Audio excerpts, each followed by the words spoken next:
എന്താണ് എൻ്റെ പിതാവിൻ്റെ കൊലപാതകത്തെപ്പറ്റി ഇദ്ദേഹം പറയുന്നത്? അദ്ദേഹം മരിക്കുമ്പോൾ ഞാൻ വെറും പൈതൽ മാത്രമായിരുന്നു. പിതാവിൻ്റെ മരണത്തിന് പിന്നിലെ സാഹചര്യങ്ങളൊന്നും എനിക്ക് പരിചിതമല്ല. അദ്ദേഹം അന്യായമായി കൊല്ലപ്പെട്ടതാണോ? ആരാണതിലെ കൊലയാളി? എനിക്കറിയാൻ ആഗ്രഹമുണ്ട്. നിങ്ങളുടെ പിതാവായ പരീക്ഷിത് പാണ്ഡവർക്ക് ശേഷം രാജ്യം ഭരിക്കുകയും വളരെ കാലം സത്യസന്ധമായിട്ട് ആ പദവി അലങ്കരിക്കുകയും ചെയ്തു. പരീക്ഷിത് മഹാരാജാവ് പ്രജകൾക്ക് പ്രിയങ്കരനും ശത്രുക്കൾക്ക് മാരക ഇടിമിന്നലുമായിരുന്നു.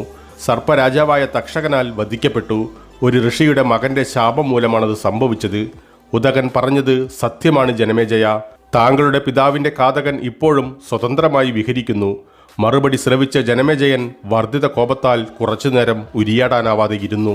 അല്പസമയത്തിനു ശേഷം ആത്മനിയന്ത്രണം വീണ്ടെടുത്ത് ജനമേജയൻ ഉദകനോട് പറയുന്നു, ഹേ ബ്രാഹ്മണശ്രേഷ്ഠ, ഞാൻ നിങ്ങളോട് നന്ദി അറിയിച്ചുകൊള്ളുന്നു. ഈ വലിയ അനീതി താങ്കൾ എൻ്റെ ശ്രദ്ധയിൽ കൊണ്ടുവന്നു. ആ അഹങ്കാരിയായ തക്ഷകനോട് എനിക്കുടൻ പ്രതികാരം ചെയ്യണം.